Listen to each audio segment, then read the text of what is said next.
I'm Rachel Martinez, 31 years old, and 3 weeks ago I was refilling my coffee mug in our break room when I overheard my coworkers dissecting the most intimate details of my marriage therapy sessions. What started as workplace gossip turned into a harassment lawsuit that completely transformed my career.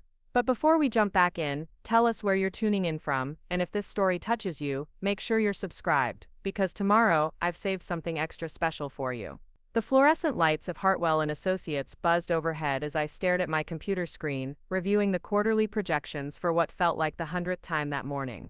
Our consulting firm occupied the entire 8th floor of a glass tower in downtown Austin, with an open floor plan that made privacy nearly impossible. Every conversation, every phone call, every sigh of frustration became communal property in our fishbowl environment.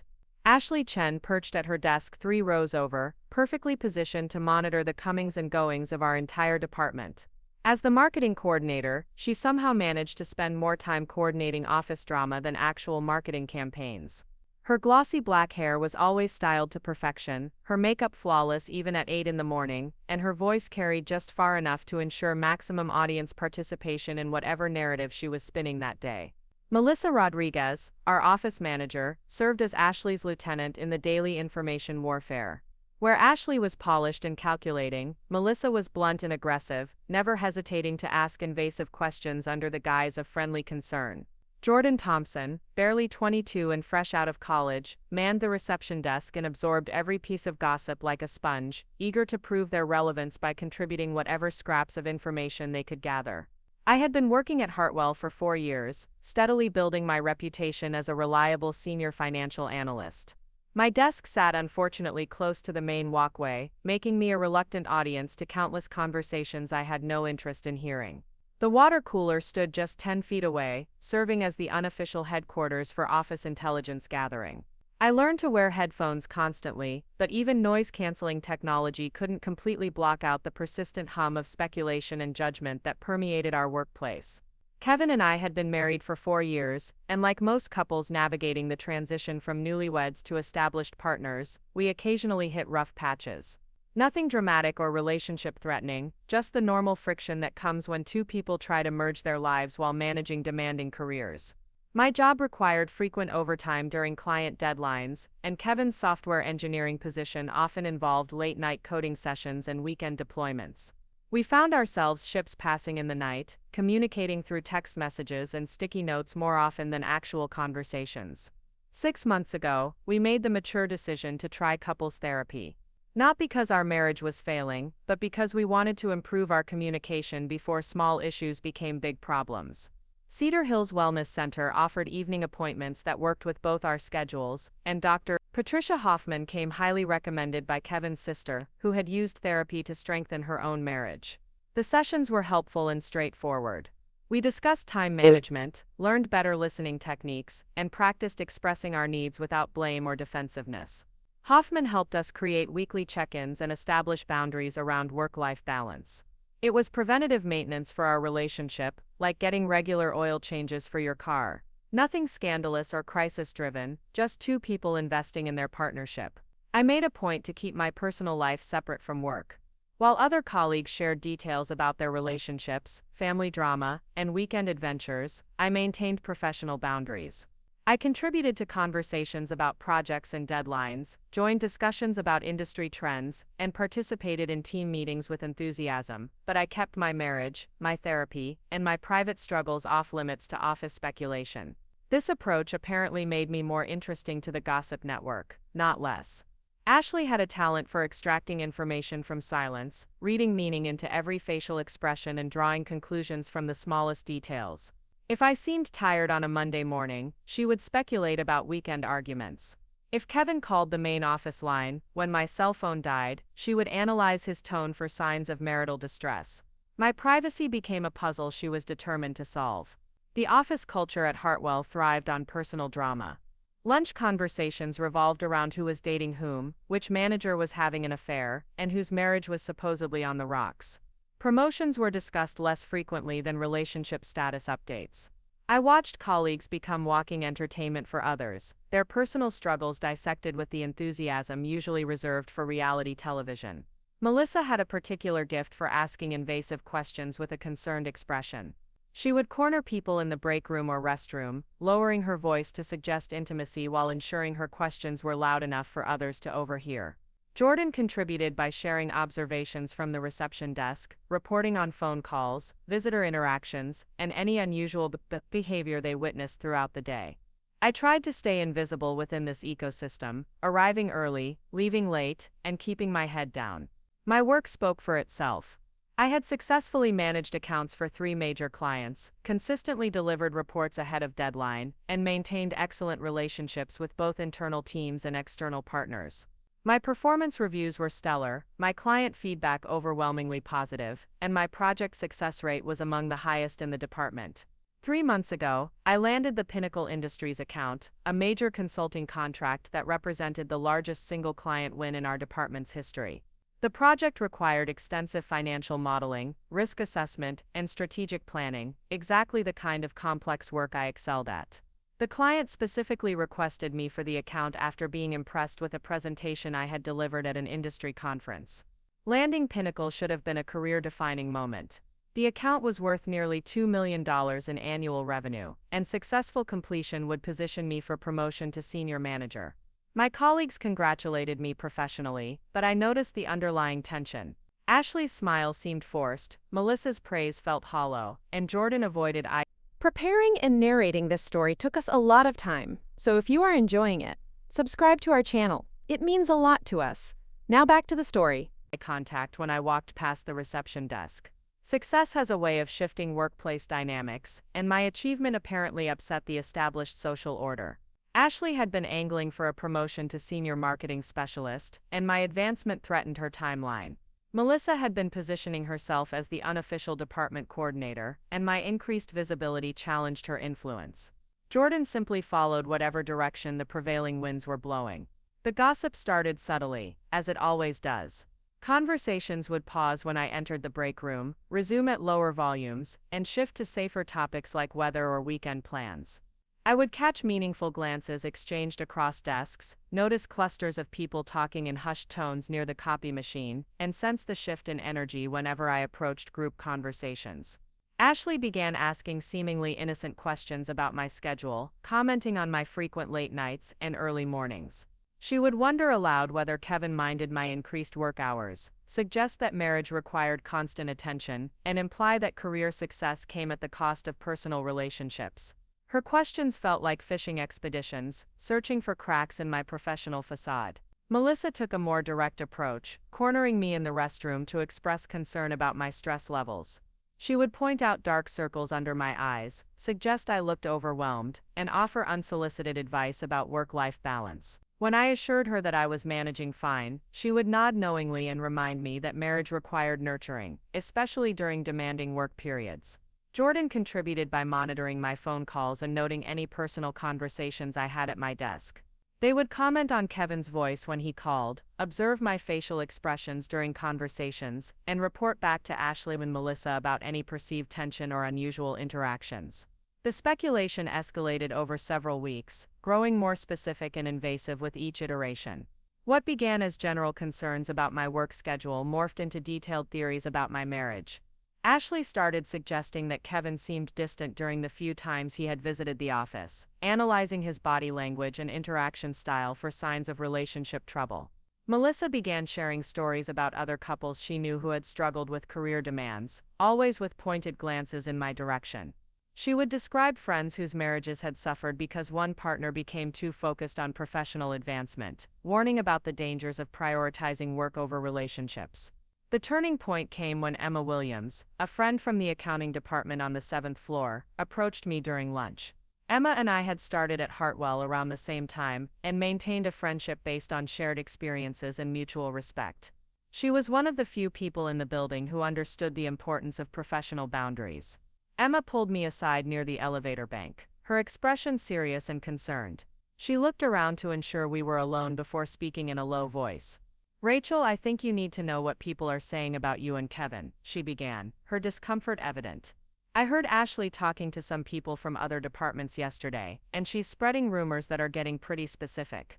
My stomach dropped as Emma continued. Ashley had been telling people that Kevin looked unhappy during his last visit to the office, that I had been spotted looking upset after phone calls, and that my increased work hours were obviously compensation for problems at home. She was suggesting that my marriage was in trouble, and that I was using career success to avoid dealing with personal issues. The rumors had evolved into detailed narratives about relationship dysfunction, with Ashley positioning herself as a concerned colleague who was worried about my well-being. She was describing my professional achievements as escape mechanisms, and my private nature as evidence of shame about my marriage problems. Emma hesitated before sharing the most disturbing part of Ashley's gossip campaign. "She's telling people that you and Kevin are in therapy," Emma said quietly. "She seems to know specific details about where you go and when you have appointments. I don't know how she got that information, but she's sharing it like it's confirmed fact." The violation felt like a physical blow. My therapy sessions with Kevin were deeply private, protected by confidentiality laws and basic human decency. The fact that Ashley had somehow accessed this information and was using it as entertainment was both shocking and devastating. Our decision to attend counseling was mature and responsible, but Ashley was presenting it as evidence of marital crisis and personal failure. Emma's revelation explained the recent shift in office dynamics. Colleagues who used to chat with me casually had become distant and awkward, treating me with the uncomfortable sympathy usually reserved for people going through public divorces. Lunch invitations had dried up, not because people were excluding me maliciously, but because they believed I was dealing with personal drama that required space and privacy. The irony was that Kevin and I were actually doing better than ever.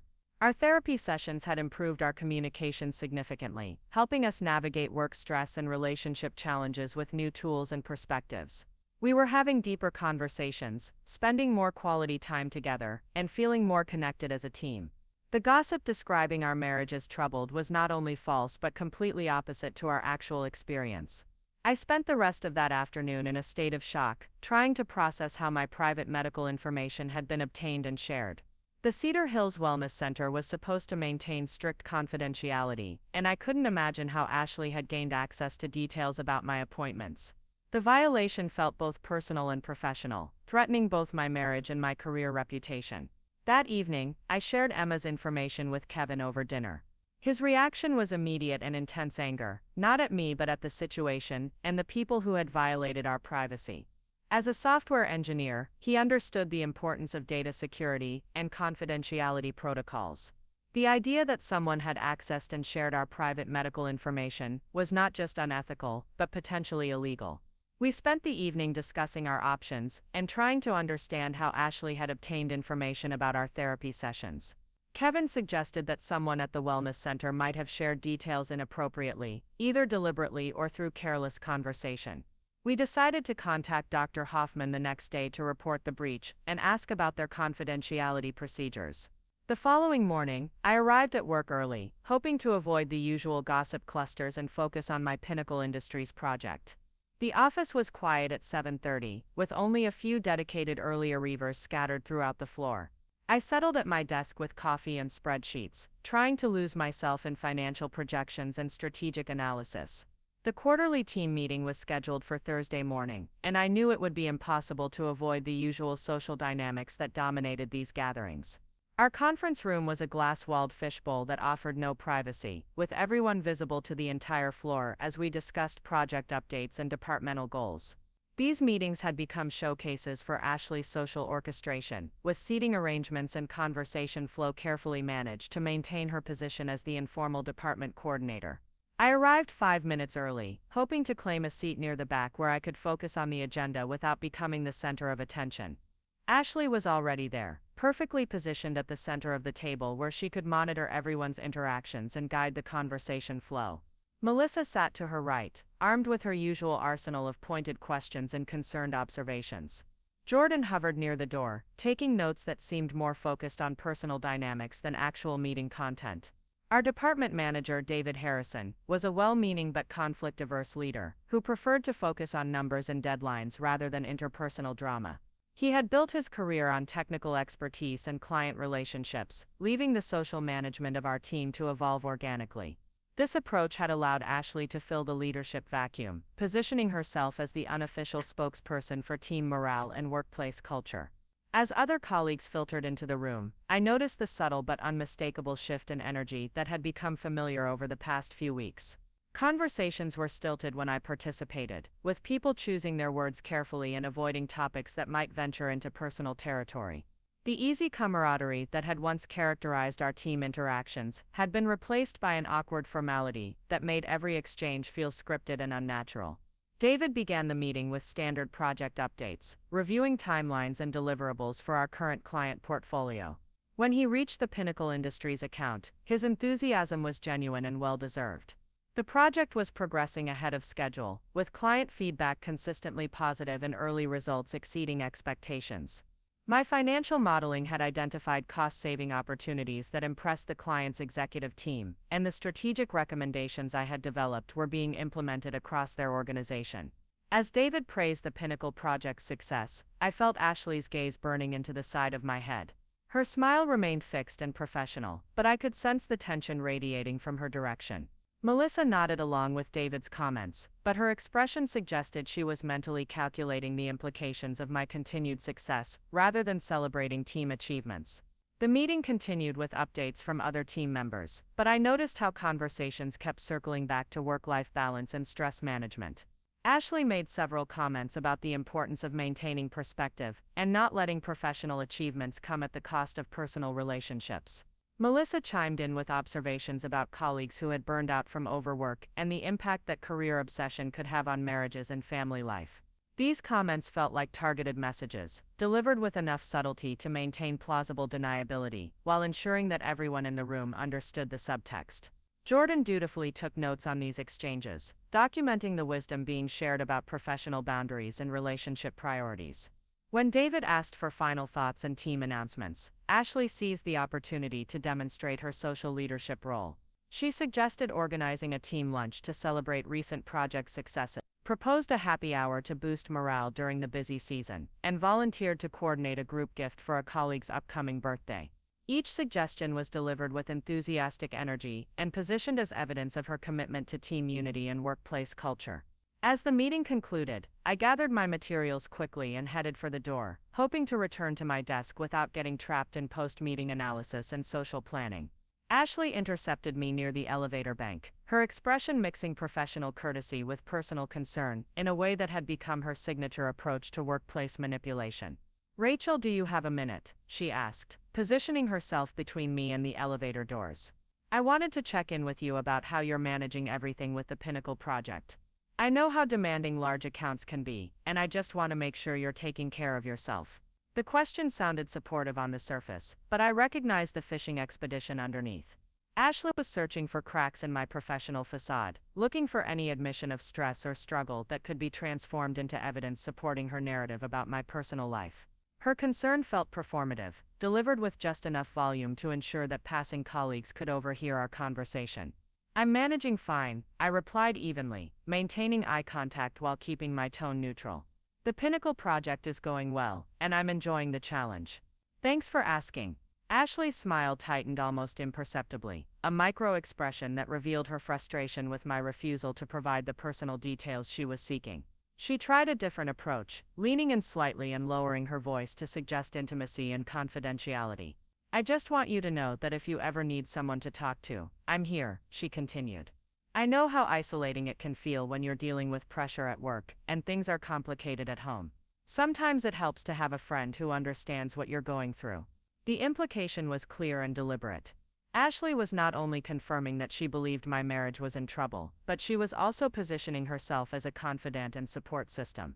She was creating opportunities for me to confide in her, providing ammunition for her gossip network, while presenting herself as a caring colleague. "I appreciate the offer," I said, stepping around her toward the elevator. "But everything is fine, I should get back to work." As the elevator doors closed, I saw Ashley's reflection in the polished metal, her expression shifting from fake concern to calculating assessment.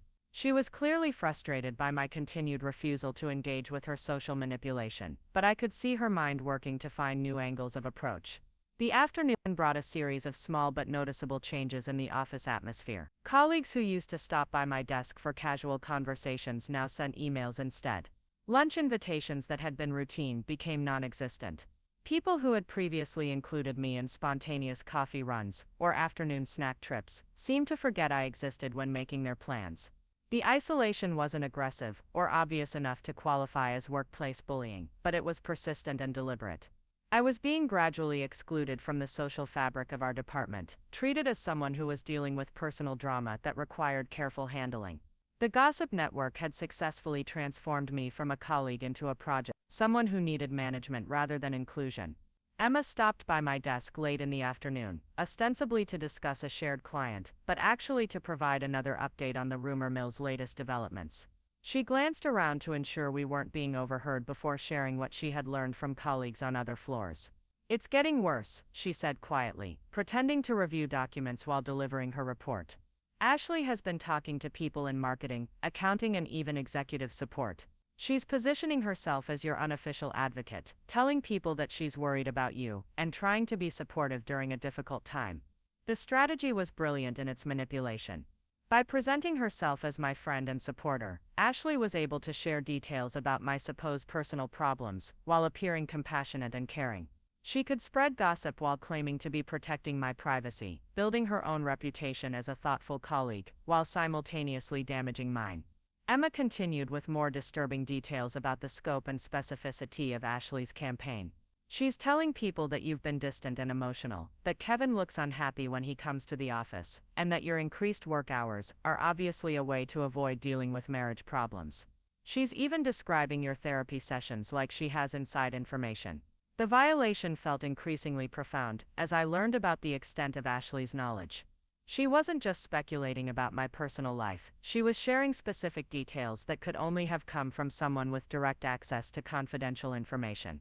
The Cedar Hills Wellness Center had clearly experienced a privacy breach, and Ashley was exploiting that violation for her own social and professional advantage. That evening, Kevin and I had a long conversation about the escalating situation and our options for addressing it. We had already contacted Dr. Hoffman, who was investigating how our private information might have been compromised. She assured us that her practice maintains strict confidentiality protocols, and that she would work with the Wellness Center's administration to identify and address any privacy violations. Kevin's background in cybersecurity made him particularly sensitive to data breaches and privacy violations. He understood the legal implications of what was happening, and encouraged me to document every instance of harassment and information sharing. We started keeping detailed records of conversations, emails, and workplace interactions that demonstrated the pattern of gossip and exclusion I was experiencing. The next morning brought a team email from Ashley announcing her latest social initiative, a wellness workshop focused on work-life balance and stress management. The session would feature an external speaker discussing the importance of maintaining perspective during busy periods and preventing career ambitions from negatively impacting personal relationships. The workshop announcement felt like a direct message to me, addressing themes that aligned perfectly with the narrative Ashley had been spreading about my situation. By organizing this event, she was positioning herself as a proactive leader who recognized workplace challenges and took initiative to address them. She was also creating a forum for discussing the exact topics that had become central to her gossip campaign. I forwarded the email to Kevin with a brief message about the continuing escalation, and his response was immediate and supportive. He encouraged me to attend the workshop and document any comments or presentations that seemed targeted toward my situation. We were building a case for harassment, and every piece of evidence would be valuable if we decided to pursue formal action. The wellness workshop was scheduled for the following Friday afternoon, positioned as a voluntary team-building activity, but strongly encouraged by management. Ashley had secured approval from David Harrison, and even garnered support from upper-level executives, who appreciated her initiative in addressing employee wellness. The event would take place in our main conference room, with attendance from multiple departments and several managers. As Friday approached, I could feel the anticipation building throughout the office. Ashley promoted the workshop enthusiastically, describing it as an opportunity for team members to learn valuable strategies for managing professional pressures while maintaining healthy personal relationships. She positioned the event as evidence of her leadership potential and commitment to workplace culture. Melissa supported Ashley's efforts by sharing stories about colleagues who had benefited from similar wellness initiatives, always with pointed references to the importance of addressing problems before they became relationship-threatening. Jordan contributed by managing registration and logistics, ensuring that the workshop would have maximum visibility and attendance. I registered for the session despite my reservations, recognizing that absence would be interpreted as evidence of the personal problems Ashley had been describing. I needed to maintain my professional reputation while documenting any inappropriate comments or targeted messages that might occur during the presentation. The morning of the workshop, I arrived at work to find Ashley orchestrating final preparations with the efficiency of a military operation. She had arranged catering, prepared welcome materials, and coordinated with the external speaker to ensure the session would address the specific themes she wanted to emphasize. Her enthusiasm was infectious, and colleagues throughout the floor were expressing appreciation for her initiative and organizational skills. As lunchtime approached, I found myself dreading the afternoon session, while simultaneously feeling curious about Ashley's agenda. The workshop represented a culmination of her recent social campaign, providing a platform for addressing work-life balance in a way that would inevitably reference the situations she had been discussing in her gossip network.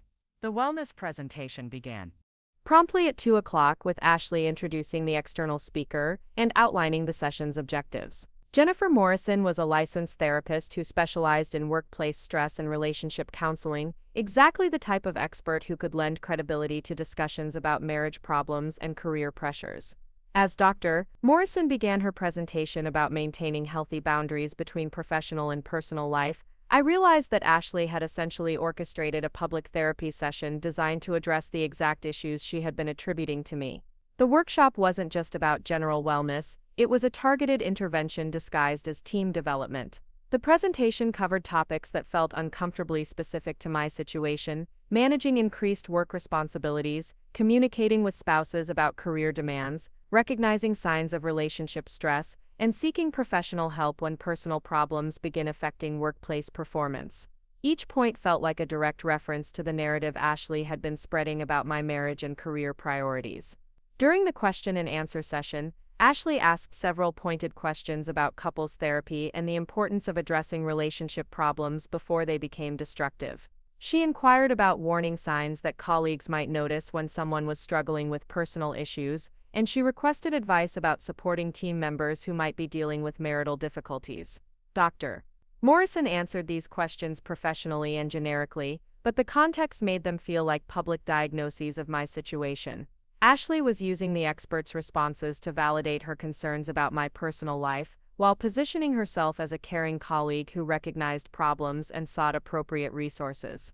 The workshop concluded with Ashley thanking Dr. Morrison and encouraging team members to apply the strategies they had learned to their own situations. She emphasized the importance of seeking help when needed and supporting colleagues who might be struggling with work-life balance challenges.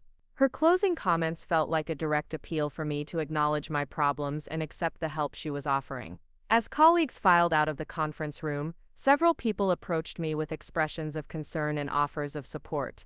They had clearly internalized Ashley's narrative about my personal struggles and were responding with the uncomfortable sympathy usually reserved for people going through public crises. Their kindness was genuine but based on false information, making their concern feel both touching and deeply violating. The wellness workshop represented a turning point in Ashley's campaign against me. She had successfully transformed private gossip into public concern, using a professional development session to legitimize her interference in my personal life. The event had provided her with institutional support for her social manipulation, while creating documentation that could be interpreted as evidence of workplace leadership and employee advocacy. That weekend, Kevin and I spent hours discussing the escalating situation and evaluating our options for response. The harassment had evolved from casual gossip into organized social manipulation, with Ashley using institutional resources to support her campaign against my reputation and privacy. We were facing a sophisticated form of workplace bullying that required careful documentation and strategic response. Kevin encouraged me to contact our company's human resources department to report the privacy violations and harassment I was experiencing. He pointed out that Ashley's behavior was creating a hostile work environment, and that the company had legal obligations to address workplace harassment regardless of its social or psychological nature. I was reluctant to escalate the situation to formal complaint status, concerned about the potential impact on my career and relationships with colleagues. However, the wellness workshop had demonstrated that Ashley's campaign was becoming more aggressive and institutional, requiring intervention from authority figures who could address the harassment effectively. Monday morning brought new energy to the office as colleagues discussed the previous Friday's wellness workshop and shared their appreciation for Ashley's initiative in organizing the event. Several people mentioned specific points from Dr. Morrison's presentation, applying her advice to their own situations and expressing gratitude for the professional development opportunity. Ashley basked in the positive feedback, positioning herself as a workplace wellness advocate who had identified important needs and taken action to address them.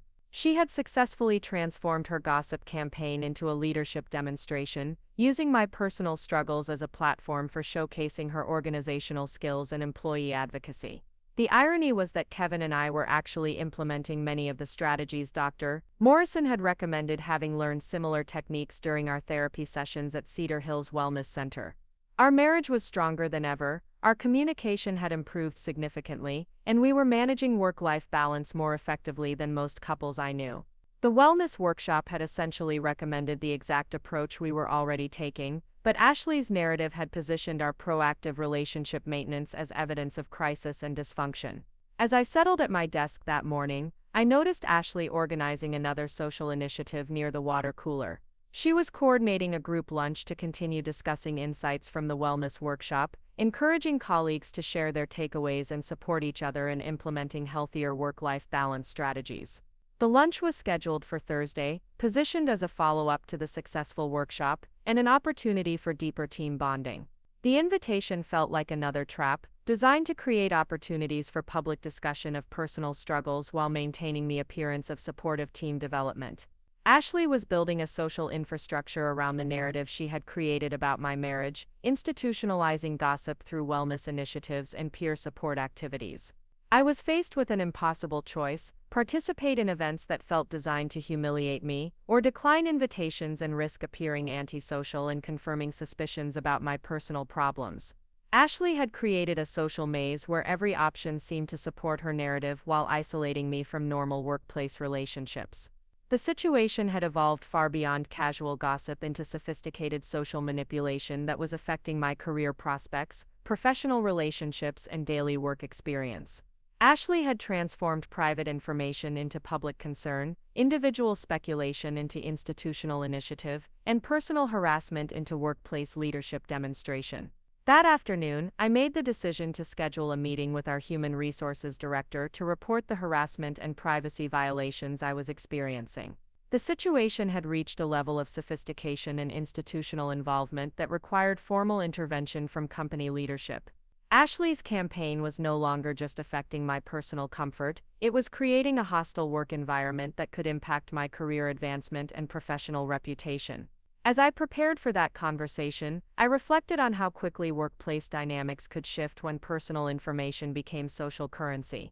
Ashley had weaponized normal human struggles, transforming relationship maintenance into evidence of dysfunction and privacy into proof of problems. Her campaign represented a masterclass in social manipulation that used institutional resources and professional development initiatives to legitimize personal harassment.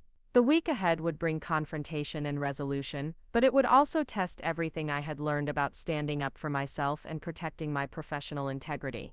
Ashley's sophisticated harassment campaign was about to encounter the institutional systems designed to prevent exactly the kind of workplace manipulation she had orchestrated. Tuesday morning arrived with the crisp energy of early October in Austin, and I walked into Hartwell Associates with a sense of purpose I hadn't felt in weeks. My appointment with Human Resources Director Margaret Sullivan was scheduled for 11 o'clock, giving me time to organize my documentation and prepare for what I knew would be a difficult conversation. The evidence I had compiled painted a disturbing picture of systematic harassment disguised as workplace wellness initiatives. Margaret Sullivan's office occupied a corner of the 7th floor, separated from the general workspace by frosted glass walls that provided privacy while maintaining the open architectural aesthetic that defined our building. Her reputation within the company was that of a no-nonsense professional who approached employee relations with fairness and discretion. She had been with Hartwell for 12 years, building the Human Resources Department from a basic administrative function into a comprehensive employee advocacy system. I arrived 5 minutes early, carrying a folder containing printed emails, documented conversations, and timeline notes that Kevin and I had compiled over the past several weeks. The evidence showed a clear pattern of escalating harassment that had evolved from casual gossip into organized social manipulation. Every interaction with Ashley, Melissa, and Jordan had been documented, creating a comprehensive record of their campaign against my privacy and professional reputation. Margaret greeted me with professional warmth, gesturing toward a comfortable seating area away from her desk. Her office was decorated with plants and artwork that created a welcoming atmosphere, designed to encourage honest communication from employees facing difficult workplace situations. She poured coffee from a small machine in the corner and settled across from me with a legal pad and pen. "I understand you're experiencing some workplace concerns," she began, her tone neutral but attentive. "Take your time and tell me what's been happening." I started with the discovery that Ashley had somehow obtained information about my therapy sessions at Cedar Hills Wellness Center, explaining how this private medical information had become the foundation for a gossip campaign that was affecting my work environment. Margaret's expression grew increasingly serious as I described the systematic nature of the harassment and the way it had been disguised as concern for my well-being. As I shared specific examples of Ashley's behavior, Margaret took detailed notes and asked clarifying questions about dates, witnesses, and the impact on my work performance. She was particularly interested in the wellness workshop, recognizing immediately that using company resources to target an individual employee constituted a serious policy violation. "This is concerning on multiple levels," Margaret said when I finished my initial summary. "Privacy violations, harassment, and misuse of company resources for personal agendas are all serious matters that require immediate investigation. I want you to know that you did the right thing by bringing this forward." Her validation felt like the first breath of fresh air I had experienced in weeks. For the first time since this situation began, I was speaking with someone who recognized the sophisticated nature of Ashley's campaign and understood the professional implications of her behavior. Margaret's expertise in workplace dynamics allowed her to see patterns that might be invisible to someone without human resources training. We spent the next hour reviewing my documentation in detail, with Margaret asking specific questions about each incident and its impact on my work environment. She was particularly interested in the timeline of events, noting how Ashley's behavior had escalated following my success with the Pinnacle Industries account. The correlation between my professional achievement and the beginning of the harassment campaign was not lost on either of us. Margaret explained that Hartwell had zero-tolerance policies for harassment and privacy violations, regardless of how they were disguised or justified. The company's employee handbook specifically prohibited using personal information to create hostile work environments, and Ashley's campaign clearly violated multiple sections of the conduct code. "I'm going to launch a formal investigation," Margaret announced, making notes about next steps and required procedures. "This will involve interviewing witnesses, reviewing company communications, and examining how private medical information was obtained and shared. I'll also be contacting Cedar Hills Wellness Center to report the privacy breach and coordinate with their investigation." The prospect of a formal investigation felt both relieving and terrifying. I was grateful that someone with authority was taking the situation seriously, but I worried about the potential backlash from Ashley and her allies. Margaret seemed to understand my concerns, explaining the company's policies for protecting employees who report harassment and preventing retaliation. In the meantime, Margaret continued, "I want you to document any further incidents and report them immediately. I'll be speaking with Ashley, Melissa, and Jordan individually, as well as interviewing other team members who may have witnessed inappropriate behavior. This investigation will be thorough and confidential." I left Margaret's office feeling a mixture of relief and apprehension. The wheels of institutional justice were finally turning, but I knew that Ashley would not accept investigation and potential consequences without fighting back. Her sophisticated manipulation skills and established social network would likely be deployed in her defense, potentially creating new challenges for me to navigate. The rest of Tuesday passed quietly, with no obvious changes in office dynamics or behavior from Ashley's group. I suspected that Margaret was conducting preliminary research and planning her investigation strategy before beginning formal interviews. The calm felt temporary, like the stillness before a storm that everyone could sense approaching. Wednesday morning brought subtle but noticeable shift in the office atmosphere. Ashley seemed slightly off her usual game, checking her phone frequently and engaging in hushed conversations with Melissa near the copy machine.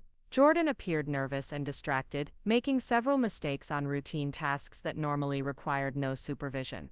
The confident social coordination that had characterized their recent behavior was replaced by an underlying tension that suggested they sensed scrutiny.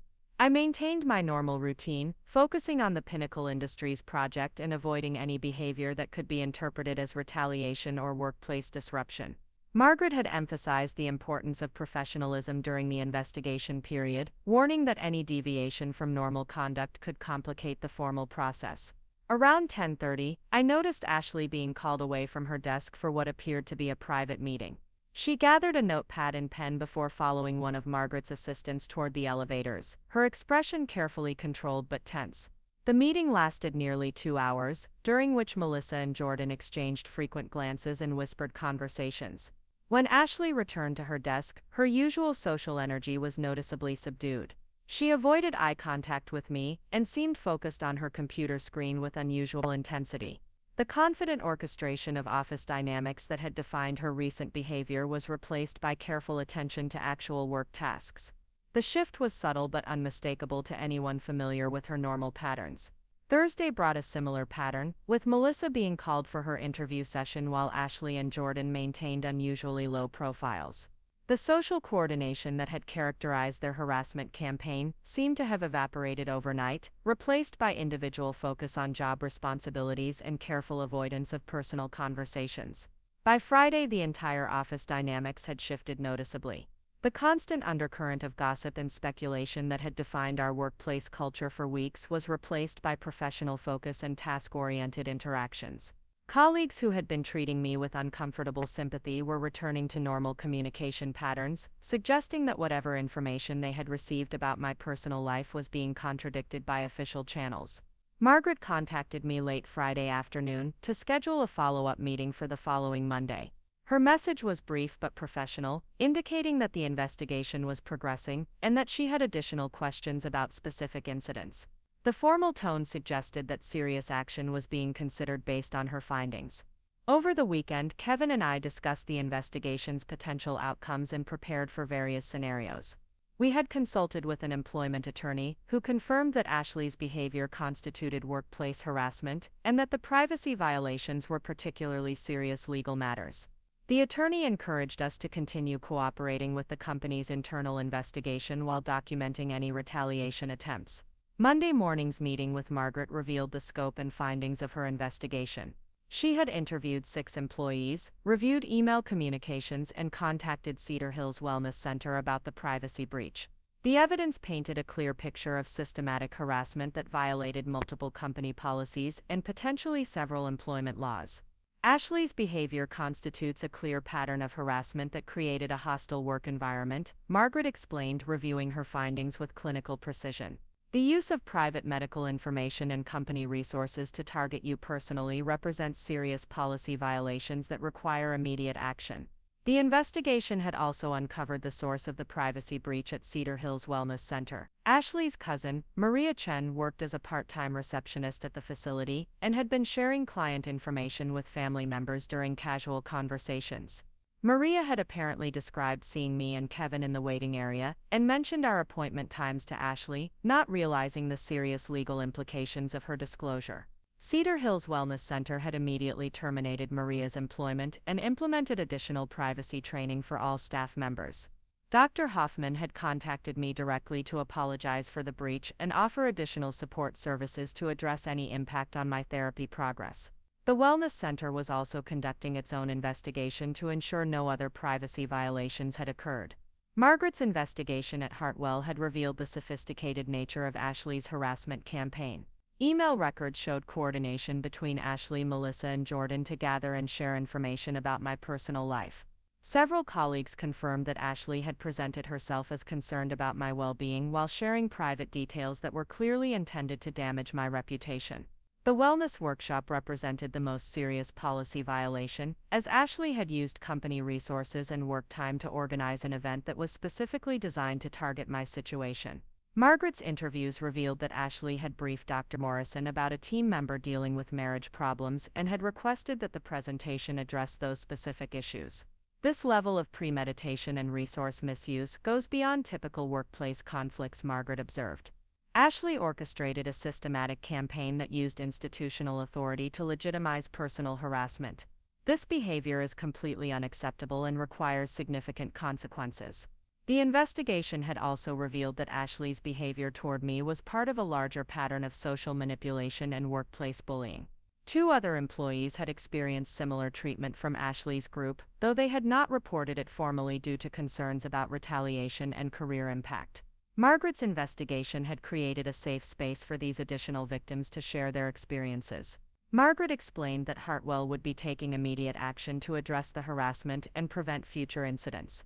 Ashley would be terminated for policy violations and harassment, Melissa would receive a formal reprimand and mandatory training on workplace conduct, and Jordan would be transferred to a different department with close supervision.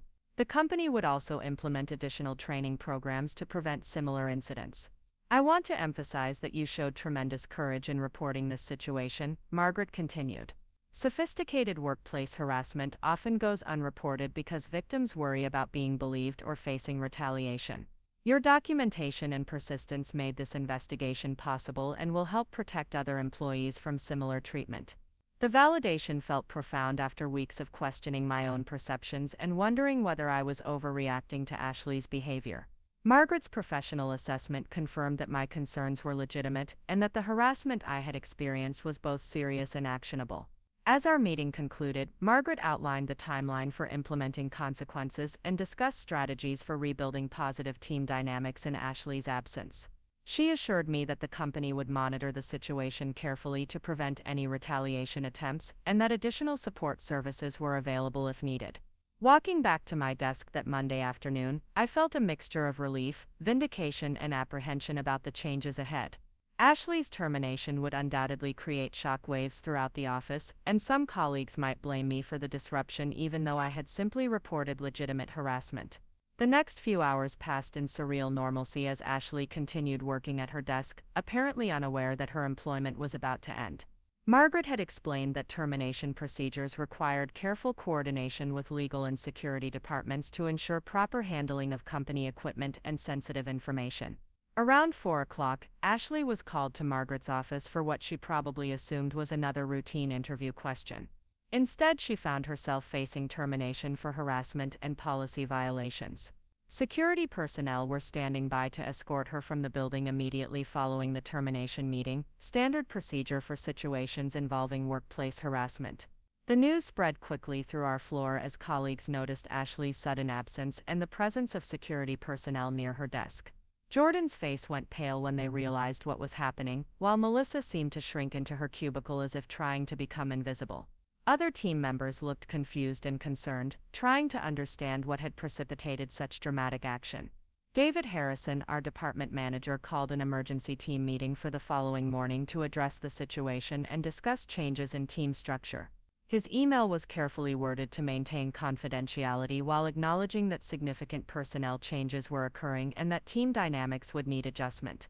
That evening, Kevin and I celebrated the investigation's outcome while acknowledging that workplace challenges lay ahead. Ashley's termination would create both opportunities and obstacles as our team rebuilt its culture and working relationships. Some colleagues might view me with suspicion or resentment, while others might respect my courage in addressing a serious problem. The victory felt significant but incomplete, marking the end of one chapter while beginning another phase of professional growth and relationship building. Ashley's harassment campaign had revealed both the worst and best aspects of workplace dynamics, demonstrating how quickly professional environments could become toxic while also showing how institutional systems could protect employees when properly activated. Margaret's investigation had created a foundation for positive change that extended beyond my individual situation. The additional training programs and policy clarifications would benefit all employees, while the clear consequences for harassment would deter similar behavior from other potential perpetrators. As I reflected on the weeks of documentation, investigation, and resolution, I realized that standing up to workplace harassment required both personal courage and institutional support. My decision to report Ashley's behavior had protected not only my own professional interests, but also created safer working conditions for current and future colleagues. The sophisticated nature of Ashley's harassment campaign had made it difficult to recognize and address, disguising personal attacks as workplace wellness initiatives and individual targeting as team development activities. Margaret's expertise and the company's commitment to employee protection had been essential in identifying and stopping behavior that might have continued indefinitely without intervention. Tuesday morning's team meeting would mark the beginning of a new phase in our department's evolution, with opportunities to rebuild professional relationships based on respect and collaboration rather than gossip and manipulation. The challenges ahead felt manageable compared to the systematic harassment I had endured, and I was optimistic about the positive changes that Ashley's absence would make possible. The investigation's success had demonstrated that workplace harassment could be addressed effectively when victims found the courage to report it and institutions committed to thorough investigation and appropriate consequences. Margaret's professionalism and the company's clear policies had created justice where individual resistance had been insufficient. As I prepared for the team meeting and the conversations that would follow, I felt grateful for the support I had received and determined to help create the positive workplace culture that everyone deserved. Ashley's harassment campaign had been defeated through persistence, documentation, and institutional support, proving that sophisticated workplace bullying could be overcome when victims refused to suffer in silence.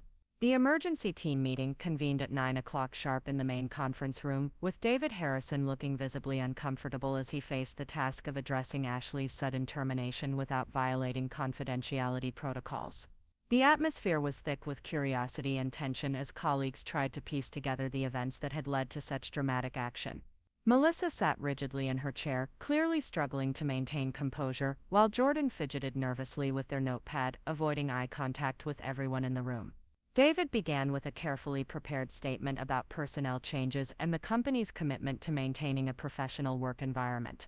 He explained that effective immediately, Ashley Chen was no longer employed by Hartwell Associates, and that her responsibilities would be redistributed among existing team members until a replacement could be hired. His tone was formal and measured, designed to convey authority while avoiding any details that might compromise the investigation's confidentiality. The questions began immediately, with colleagues expressing confusion about the sudden nature of Ashley's departure and concern about the impact on current projects. David fielded these inquiries with diplomatic responses that emphasized the company's commitment to smooth transitions and continued client service. He announced that Margaret Sullivan would be conducting individual meetings with team members to discuss any concerns and ensure everyone understood the company's policies regarding workplace conduct. As the meeting progressed, I noticed subtle but significant changes in how colleagues interacted with me. The uncomfortable sympathy that had characterized recent weeks was replaced by normal professional engagement, suggesting that Margaret's investigation had corrected whatever misinformation Ashley had spread about. My personal life. Several team members made direct eye contact during discussions and included me naturally in project planning conversations. When David asked about immediate priorities and project adjustments, I volunteered to take on additional responsibilities related to client communications and team coordination. My offer was received positively, with colleagues expressing appreciation for my willingness to help during the transition period. The response felt genuine rather than obligatory, indicating that my professional reputation had been restored through the investigation process. After the meeting concluded, Emma approached me near the elevator bank with a mixture of relief and admiration in her expression. She had clearly heard about Ashley's termination through the office grapevine and understood the connection to our previous conversations about workplace harassment. Her support felt particularly meaningful because she had witnessed the harassment firsthand and understood the courage required to report it formally. "I'm proud of you for standing up to what was happening," Emma said quietly, ensuring our conversation remained private. "What Ashley was doing wasn't right, and someone needed to stop it. I hope you know that not everyone believed the things she was saying about your marriage." Her words provided additional confirmation that the investigation had revealed the true nature of Ashley's behavior to other colleagues. The fact that some employees had recognized the harassment but felt unable to address it individually highlighted the importance of institutional intervention in workplace conflicts. Margaret's investigation had created space for truth that individual resistance could not have achieved. The following days brought a series of one-on-one meetings with Margaret as she worked to rebuild team dynamics and ensure that Ashley's departure did not create new conflicts or misunderstandings. During my session, she provided additional details about the investigation's findings and discussed strategies for moving forward in a positive direction. Margaret revealed that the investigation had uncovered evidence of Ashley's harassment targeting 2 other employees over the past 18 months. Both colleagues had experienced similar patterns of gossip, social manipulation, and professional undermining, but had not reported the behavior due to concerns about retaliation and career impact. My decision to file a formal complaint had created an opportunity for these additional victims to share their experiences and receive validation for their concerns. The scope of Ashley's harassment campaign was more extensive than I had realized, involving systematic targeting of colleagues who threatened her perceived social status or professional advancement. Margaret's investigation had revealed a pattern of behavior that suggested Ashley viewed workplace relationships as competitions rather than collaborations, leading her to undermine anyone she perceived as a rival. Your courage in reporting this situation prevented Ashley from targeting additional victims, Margaret explained. Workplace bullies often escalate their behavior when it goes unchallenged, and Ashley's harassment would likely have continued and intensified without intervention. The investigation had also revealed that Ashley's cousin Maria at Cedar Hills Wellness Center had been sharing client information with multiple family members, not just Ashley. The privacy breach was more extensive than initially discovered, leading to significant policy changes at the wellness center and potential legal action from affected clients. My report had uncovered a systematic confidentiality violation that was affecting numerous patients. Margaret discussed the timeline for hiring Ashley's replacement and redistributing her responsibilities among existing team members. She emphasized that the company was committed to finding someone who would contribute positively to team dynamics rather than simply filling a position. The hiring process would include specific evaluation criteria related to interpersonal skills and professional ethics. During our conversation, Margaret also shared information about the company's plans to implement additional training programs focused on workplace harassment prevention and bystander intervention. The Ashley situation had revealed gaps in employee knowledge about recognizing and reporting inappropriate behavior, leading to comprehensive educational initiatives that would benefit the entire organization. As the week progressed, the office atmosphere began returning to something resembling normal professional interaction. The constant undercurrent of gossip and social manipulation that had characterized Ashley's presence was replaced by task-focused conversations and collaborative problem-solving.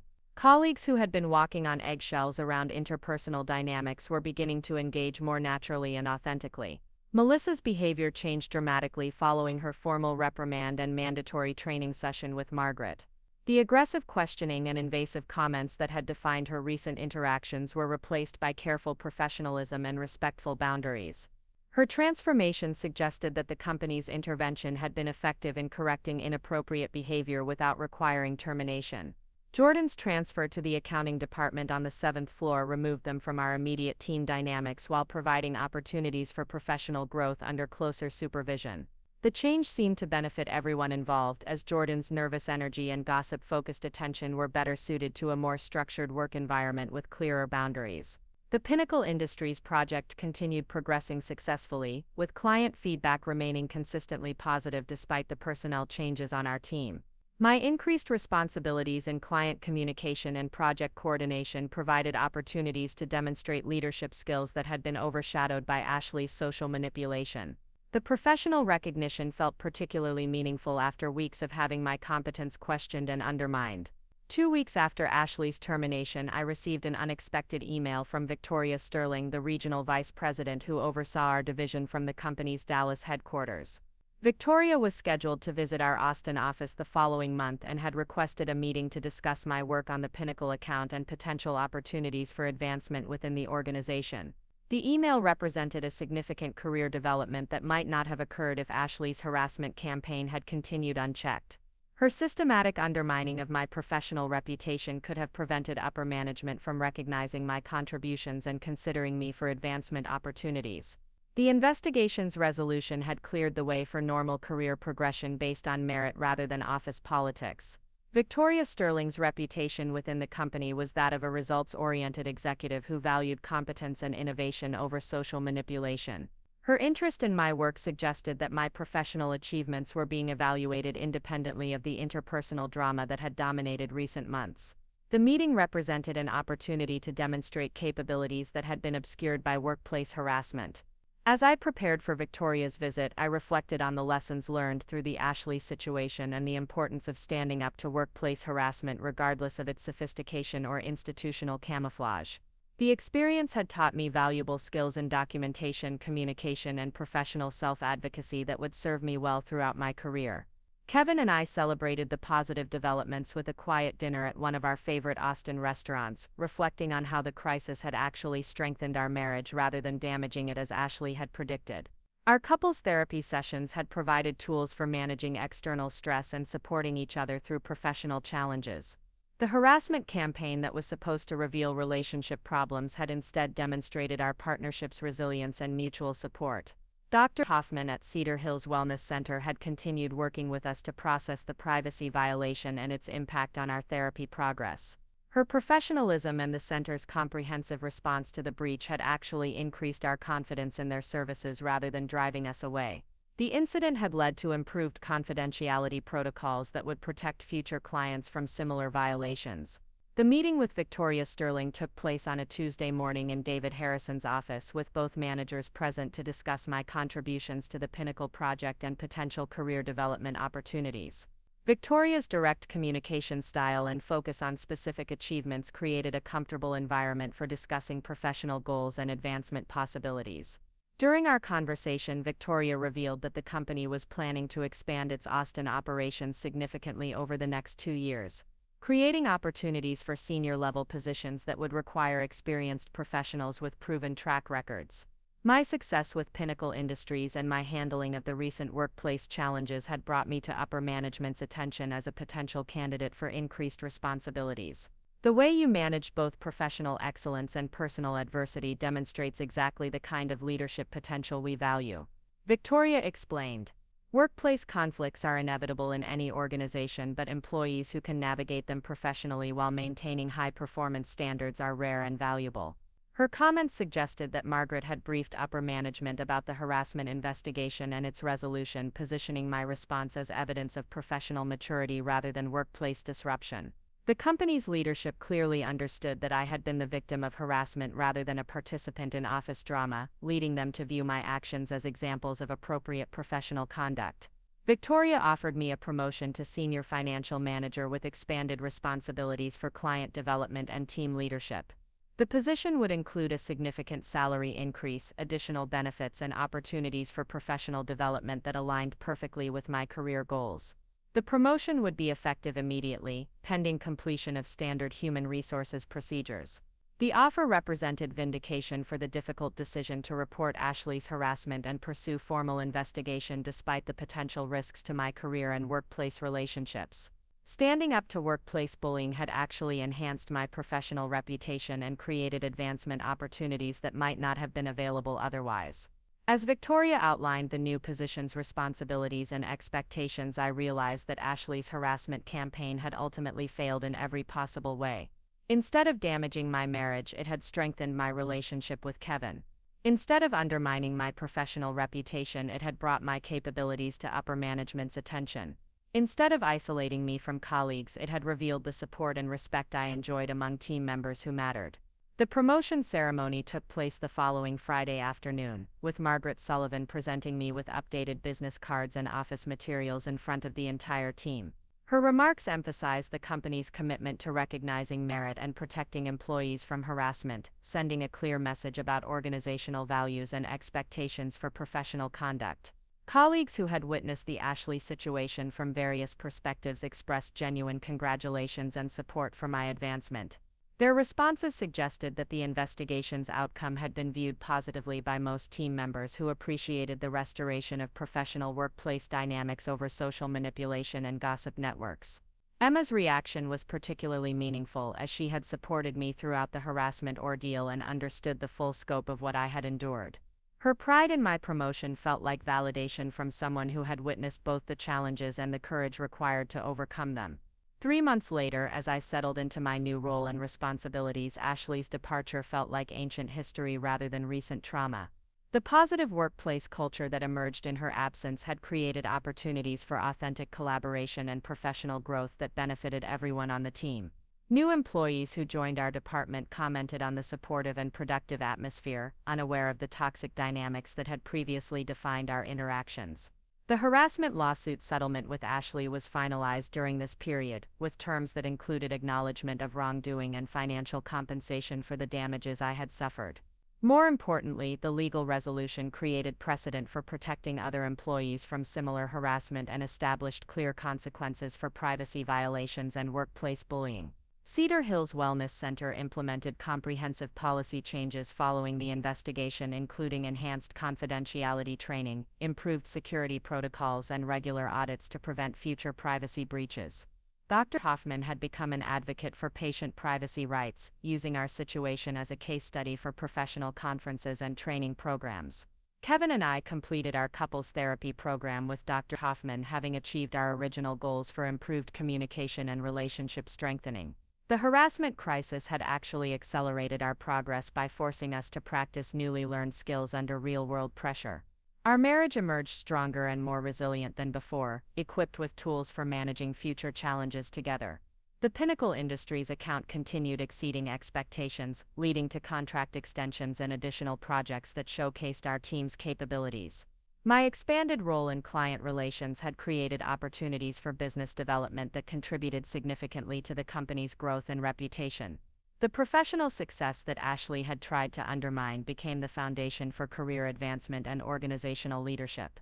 As I reflected on the entire experience, from the initial privacy violation through the investigation and resolution, I realized that workplace harassment often thrives in environments where victims feel isolated and powerless. Ashley's sophisticated manipulation had been designed to create exactly those conditions, using social pressure and institutional resources to maintain control over her targets. The key to overcoming such harassment lay in recognizing that individual resistance was insufficient against systematic manipulation, and that institutional intervention was necessary to restore balance and justice. Margaret Sullivan's expertise and the company's commitment to employee protection had been essential in identifying and stopping behavior that might have continued indefinitely without formal intervention. My experience had taught me valuable lessons about documentation, communication, and professional self-advocacy that would serve me throughout my career. More importantly, it had demonstrated that standing up to workplace harassment, despite the risks and challenges involved, could lead to positive outcomes that benefited not only individual victims but entire organizational cultures. The story of Ashley's harassment campaign and its resolution had become a case study within our company for recognizing and addressing workplace bullying. New employee orientation programs included information about appropriate reporting procedures and resources for dealing with harassment, using sanitized versions of my experience to illustrate both warning signs and successful intervention strategies. Victoria Sterling had become a mentor and advocate for my continued professional development, providing guidance on leadership skills and career advancement opportunities within the organization. Her support represented the type of authentic professional relationship that Ashley's manipulation had tried to prevent, demonstrating the positive outcomes possible when workplace dynamics were based on merit rather than social manipulation.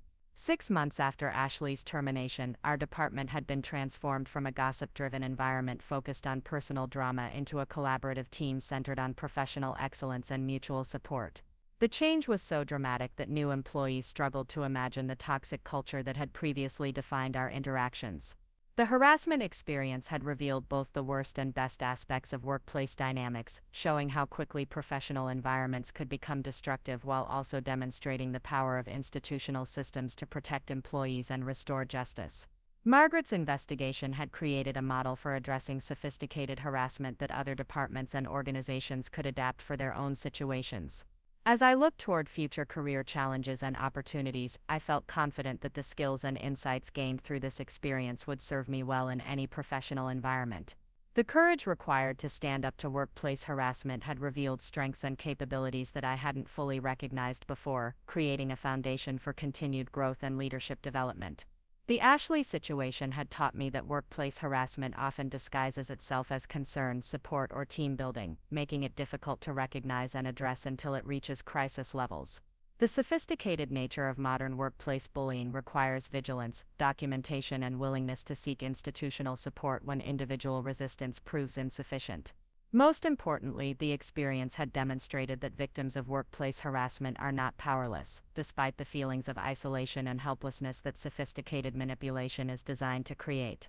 Proper documentation, professional support, and institutional intervention can overcome even the most systematic harassment campaigns, creating justice and positive change that benefits entire organizational cultures. 1 year later, I stood in the corner office that Victoria Sterling had offered me as part of my promotion to regional financial director, watching the Austin skyline through floor-to-ceiling windows that reflected my remarkable journey from harassment victim to organizational leader.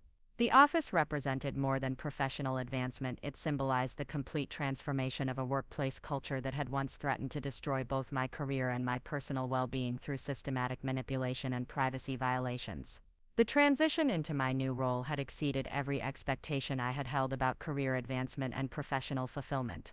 Managing a team of 12 financial analysts across 3 locations required skills I had developed through necessity during the Ashley crisis, particularly the ability to recognize dysfunction and implement positive change through careful documentation and strategic intervention. The harassment experience had equipped me with insights about workplace dynamics that proved invaluable in leadership positions. Kevin had accepted a senior engineering position with a tech startup downtown, allowing us to coordinate our schedules more effectively and spend quality time together without the stress that had initially driven us to couples therapy. Our marriage had emerged from the harassment crisis stronger and more resilient than either of us had imagined possible, equipped with communication tools and mutual support strategies that continued serving us well in new challenges and opportunities. Dr. Hoffman had invited us to participate in a research study about couples who had experienced privacy violations and external stress, using our experience to develop better therapeutic approaches for similar situations. Our contribution to the study felt meaningful because it helped other couples navigate the unique challenges created when private medical information becomes public knowledge through malicious disclosure or institutional breaches. The research participation had also connected us with other couples who had faced comparable violations of privacy and trust, creating a support network of people who understood the specific challenges we had encountered. These relationships had enriched our lives while providing perspective on how common such violations were, and how important it was to speak out against them when they occurred. Margaret Sullivan had been promoted to Vice President of Human Resources, with her handling of the Ashley investigation serving as a model for addressing sophisticated workplace harassment throughout the corporate structure. She had developed comprehensive training programs that were being implemented across multiple companies, using sanitized versions of our case to illustrate both warning signs and effective intervention strategies. Her success in transforming our workplace culture had attracted attention from industry organizations and academic institutions studying employment law and organizational behavior.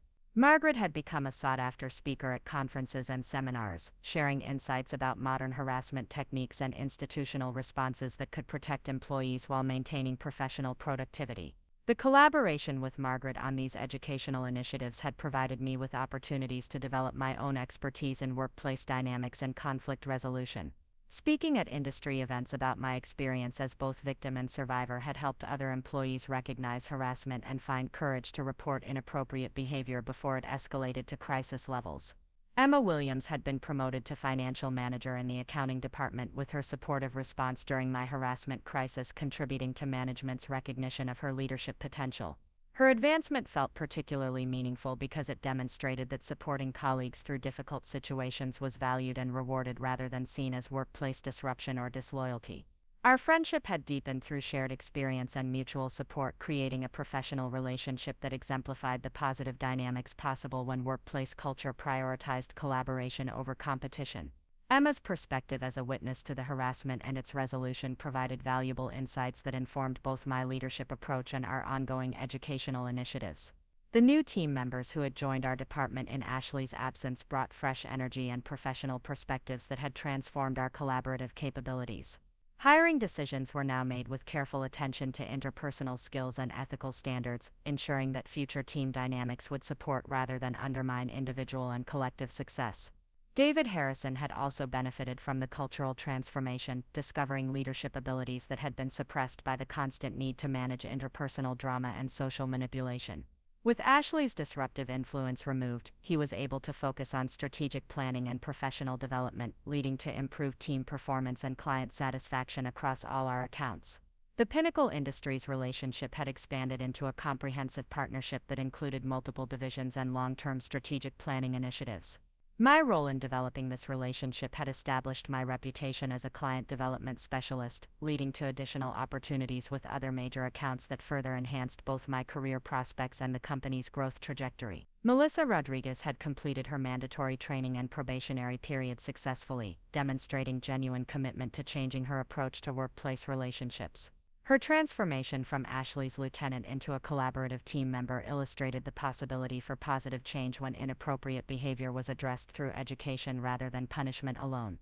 The experience had taught Melissa valuable lessons about professional boundaries and ethical communication that she was now sharing with new employees during orientation sessions. Her willingness to acknowledge past mistakes and demonstrate improved behavior had contributed to the department's healing process while providing hope for others who needed to change problematic patterns. Jordan Thompson had thrived in the accounting department where their attention to detail and organizational skills were better suited to the structured environment and clear expectations. The transfer had provided opportunities for professional growth without the social pressures that had contributed to their participation in Ashley's harassment campaign. Their success in the new position had demonstrated that employees who engage in workplace harassment are often responding to environmental factors rather than expressing fundamental character flaws. Providing appropriate structure and supervision had allowed Jordan to develop positive professional relationships based on respect and collaboration rather than gossip and manipulation. Victoria Sterling had become both mentor and advocate for my continued advancement within the organization, providing guidance that extended beyond technical skills to include strategic thinking and organizational leadership. Her investment in my professional development reflected the company's commitment to recognizing and nurturing talent regardless of the challenges employees might have faced in their career journeys. Under Victoria's mentorship, I had developed expertise in financial analysis, team leadership, and client relations that positioned me for continued advancement within the organization or potentially in other companies should opportunities arise. The skills and confidence gained through overcoming workplace harassment had created a foundation for success that extended far beyond the specific situation that had initially threatened my career. The legal settlement with Ashley had been finalized with terms that included acknowledgement of wrongdoing, financial compensation for damages, and agreement to participate in workplace harassment education programs. The resolution had provided closure while establishing precedent for protecting other employees from similar violations of privacy and professional dignity. Ashley's participation in educational programs about workplace harassment had reportedly led to genuine recognition of the harm her behavior had caused and commitment to developing healthier approaches to professional relationships. While forgiveness remained a personal journey, knowing that she was working to prevent similar harm to others provided some measure of meaning to the difficult experience we had all endured. Cedar Hills Wellness Center had implemented comprehensive policy changes that became a model for other healthcare facilities seeking to protect patient privacy and prevent unauthorized disclosure of medical information. The center's response to our situation had demonstrated institutional commitment to learning from mistakes and implementing meaningful improvements rather than simply managing liability concerns. Dr. Hoffman's advocacy for patient privacy rights had influenced policy discussions at state and national levels, contributing to stronger protections for people seeking mental health services. The broader impact of our experience had created positive change that extended far beyond our individual situation, protecting countless other patients from similar privacy violations. The couples therapy program that Kevin and I had completed had equipped us with communication tools and relationship strategies that continued serving us well as we navigated new challenges and opportunities together. The harassment crisis had actually accelerated our emotional growth and partnership development, creating intimacy and mutual support that might have taken years to develop under normal circumstances. Relationship had become a source of strength and stability that enhanced both our individual and collective capabilities, providing a foundation for pursuing ambitious career goals while maintaining personal fulfillment and connection. The prediction that workplace stress would damage our marriage had proven completely incorrect, as we had used external pressure to strengthen rather than strain our partnership. The industry recognition I had received for client development and team leadership had led to speaking opportunities at conferences and professional organizations throughout the region. Sharing insights about overcoming workplace challenges while maintaining professional excellence had helped other employees develop resilience and advocacy skills that served them in various career situations. These speaking engagements had also connected me with other professionals who had faced similar challenges, creating a network of colleagues who understood the unique aspects of sophisticated workplace harassment and the courage required to address it effectively. The relationships had enriched both my personal and professional life while contributing to broader cultural change within our industry. The training programs that Margaret and I had developed were being implemented in organizations across multiple industries, demonstrating the widespread nature of workplace harassment issues and the need for comprehensive educational initiatives. Our collaboration had created resources that were helping thousands of employees recognize inappropriate behavior and access appropriate support when needed. The success of these programs had attracted attention from academic researchers studying workplace dynamics and employment law, leading to opportunities for publication and research collaboration that enhanced both our professional reputations and our contribution to broader understanding of harassment prevention and intervention strategies. Kevin's career advancement had paralleled my own growth, with his software engineering expertise leading to leadership opportunities that challenged and fulfilled him professionally. Our mutual support during career transitions had strengthened our partnership while demonstrating the positive outcomes possible when couples face external challenges together rather than allowing them to create internal conflict. His technical background had also provided valuable perspective on privacy protection and data security issues that informed both my professional responsibilities and our ongoing advocacy for stronger confidentiality protections in healthcare and employment settings. The interdisciplinary insights had enhanced our effectiveness in educational and policy initiatives. The transformation of our workplace culture had become a case study for organizational behavior programs at several universities, with researchers documenting both the harassment techniques that had been employed and the intervention strategies that had proven effective in creating positive change. Contributing to academic understanding of these issues felt meaningful because it helped prepare future managers and leaders to recognize and address similar situations. Student groups had invited me to speak about workplace harassment and professional advocacy, providing opportunities to share insights with emerging professionals who would soon enter corporate environments where they might encounter similar challenges. These presentations had been among the most rewarding aspects of my advocacy work because they focused on prevention rather than remediation. The mentorship relationships I had developed with younger colleagues had provided opportunities to share both technical expertise and life wisdom gained through navigating difficult professional situations. Watching other employees develop confidence and advocacy skills had reinforced the importance of speaking out against inappropriate behavior regardless of the personal costs that might be involved. Several team members had privately shared their own experiences with workplace harassment or discrimination, seeking advice about documentation strategies and reporting procedures. Being able to provide guidance and support based on personal experience had felt like meaningful contribution to their professional development and personal empowerment.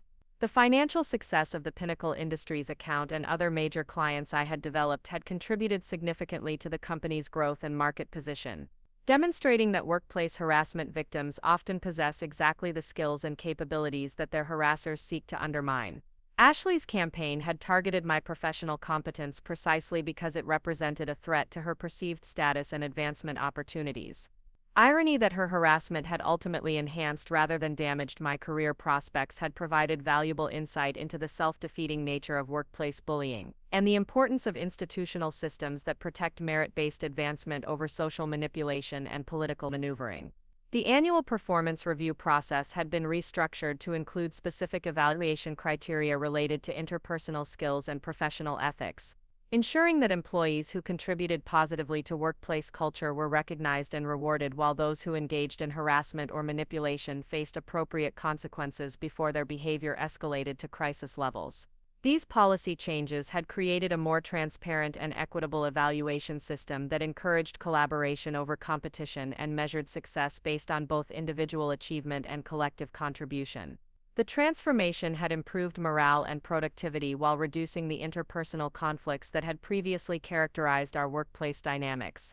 Regional expansion plans for the Austin office had created numerous opportunities for advancement and professional development, with my experience in team leadership and client relations positioning me as a candidate for additional responsibilities in the growing organization. The harassment crisis that had once threatened my career had ultimately enhanced my qualifications for higher-level positions. The expansion had also allowed us to implement the improved hiring and cultural standards that had emerged from our experience with Ashley's harassment campaign, ensuring that new employees would contribute positively to the collaborative environment we had worked so hard to create and maintain.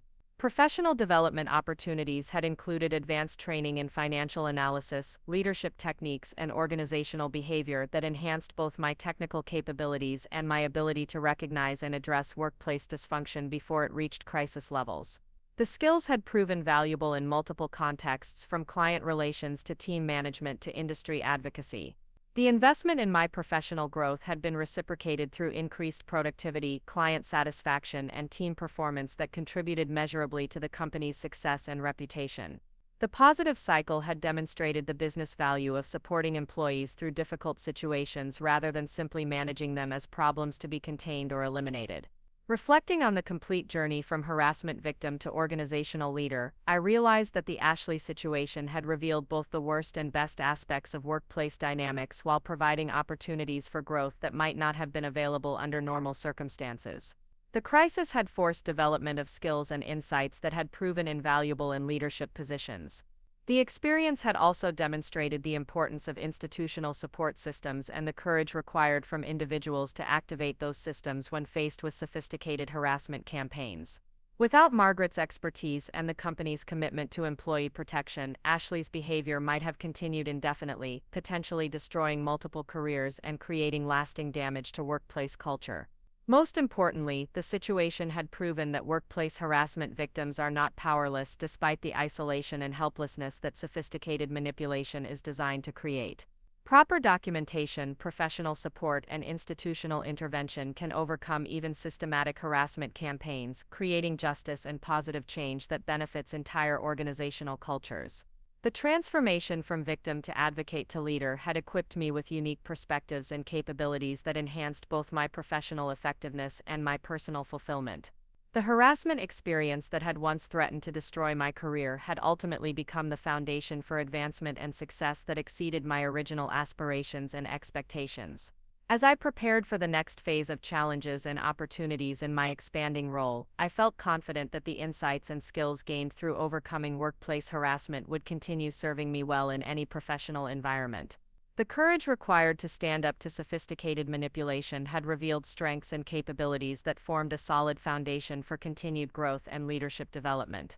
The story of Ashley's harassment campaign and its resolution had become part of my professional identity and personal narrative, providing meaning and purpose that extended far beyond individual career advancement to include contribution to broader cultural change and protection for other employees facing similar challenges. Looking toward the future, I was committed to using my position and experience to continue advocating for workplace cultures based on respect, collaboration, and merit rather than manipulation, gossip, and social politics. The transformation of our department had demonstrated that positive change was possible when individuals found courage to speak truth and institutions committed to supporting justice over convenience. 2 years had passed since the harassment investigation that transformed not only my career but my entire understanding of workplace dynamics and personal resilience. Standing before a packed auditorium at the Texas Business Leadership Conference, I prepared to deliver the keynote address about creating harassment-free workplace cultures, drawing from experiences that had once seemed like career-ending disasters but had ultimately become the foundation for unprecedented professional growth and industry recognition. The audience included CEOs, human resources directors, and middle managers from across the Southwest, all seeking practical strategies for preventing the sophisticated harassment campaigns that were becoming increasingly common in modern corporate environments.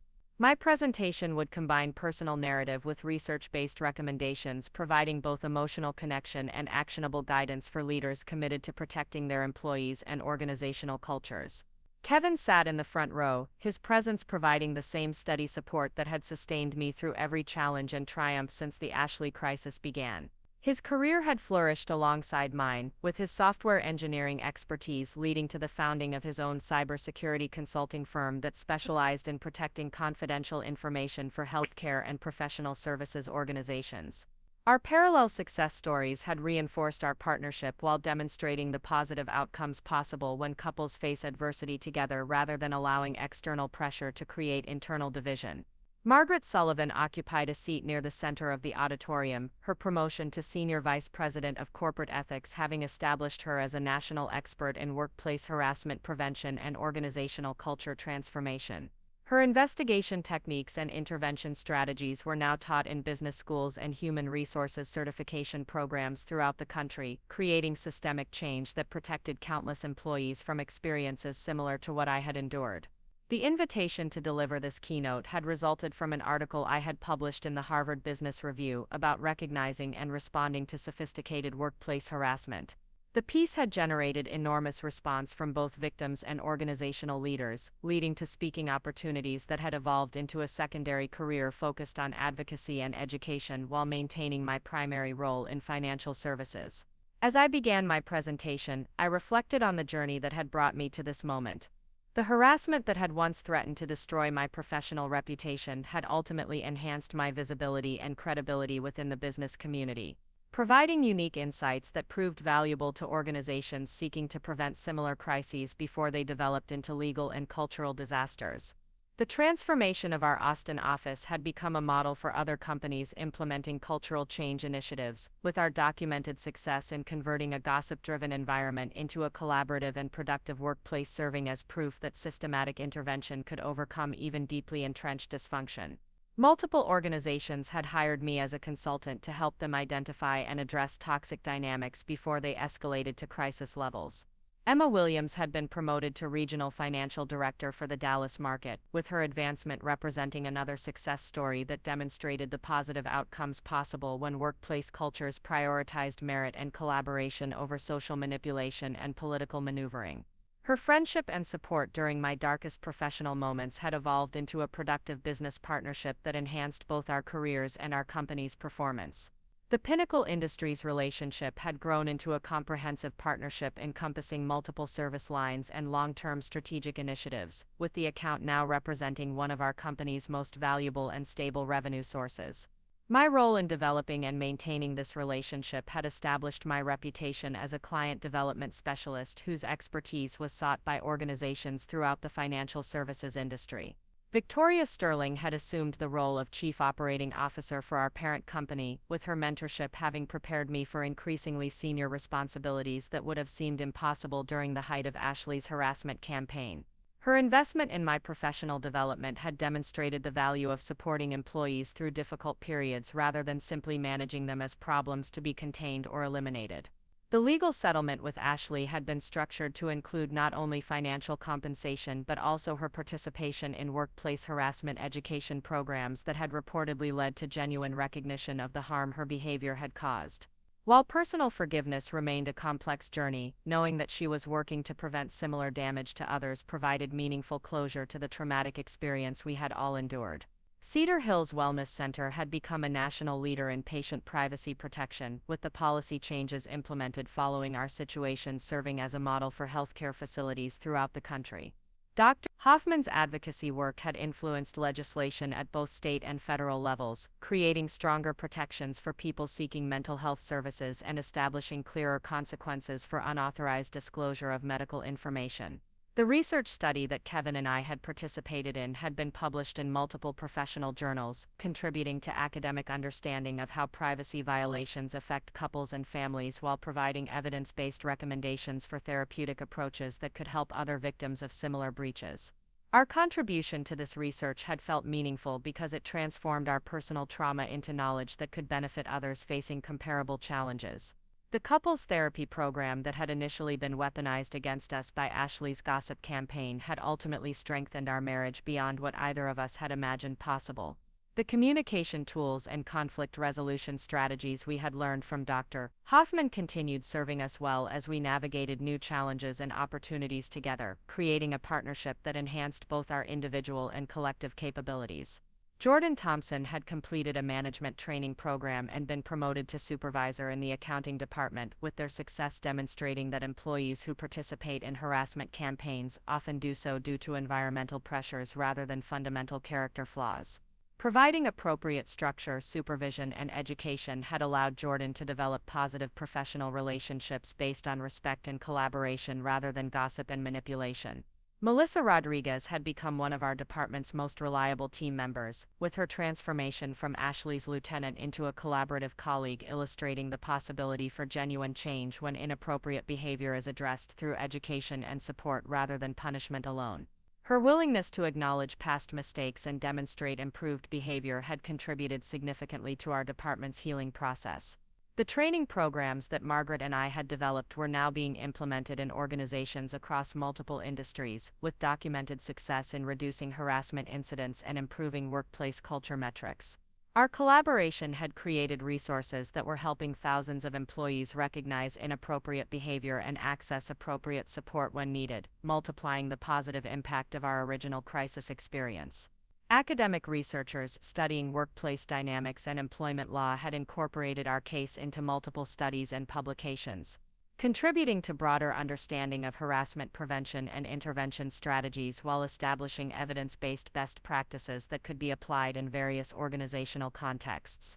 The scholarly attention had enhanced both our professional reputations and our contribution to systemic change within corporate America. The speaking circuit had connected me with other professionals who had faced similar challenges, creating a network of colleagues who understood the unique aspects of sophisticated workplace harassment and the courage required to address it effectively. These relationships had enriched both my personal and professional life while contributing to broader cultural change within multiple industries and geographic regions. Student groups at universities throughout Texas had invited me to speak about workplace harassment and professional advocacy, providing opportunities to share insights with emerging professionals who would soon enter corporate environments where they might encounter similar challenges.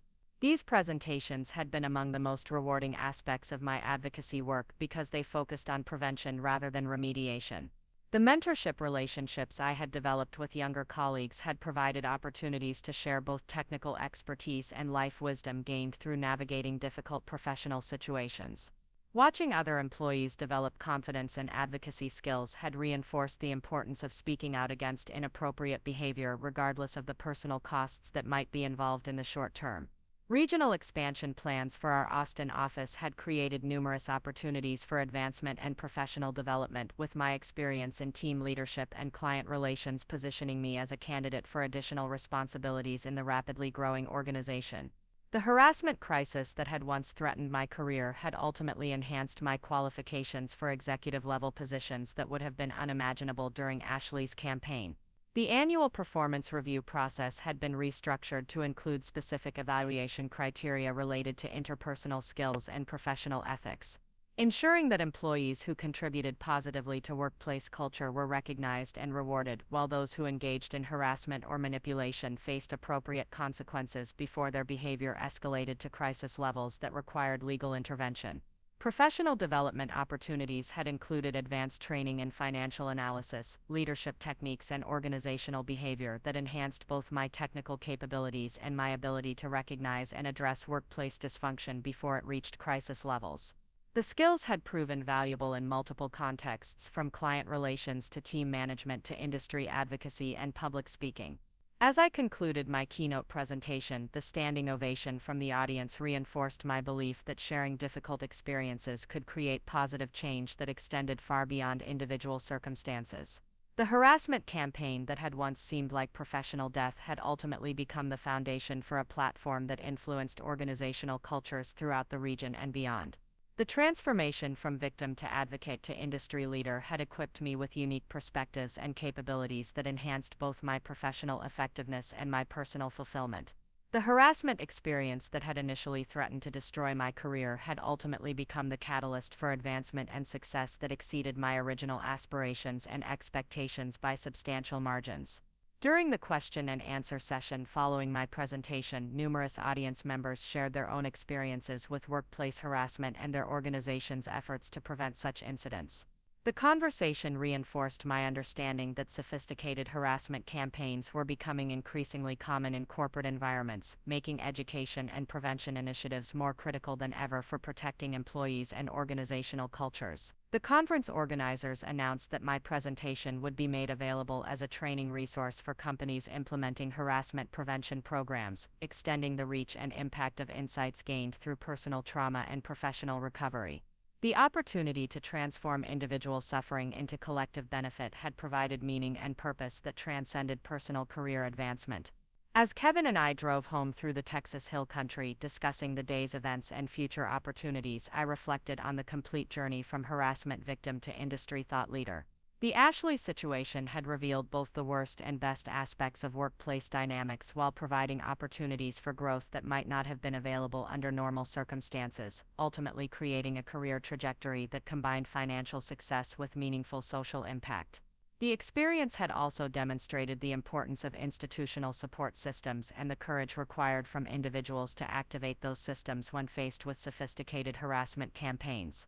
Without Margaret's expertise and our company's commitment to employee protection, Ashley's behavior might have continued indefinitely, potentially destroying multiple careers and creating lasting damage to workplace culture throughout the organization. Most importantly, the situation had proven that workplace harassment victims are not powerless despite the isolation and helplessness that sophisticated manipulation is designed to create. Proper documentation, professional support, and institutional intervention can overcome even systematic harassment campaigns, creating justice and positive change that benefits entire organizational cultures and industry standards. Looking toward the future, I remained committed to using my position and experience to advocate for workplace cultures based on respect, collaboration, and merit rather than manipulation, gossip, and social politics. The transformation of our department had demonstrated that positive change was possible when individuals found courage to speak truth and institutions committed to supporting justice over convenience or conflict avoidance. Up next, you've got 2 more standout stories right on your screen. If this one hit the mark, you won't want to pass these up. Just click and check them out.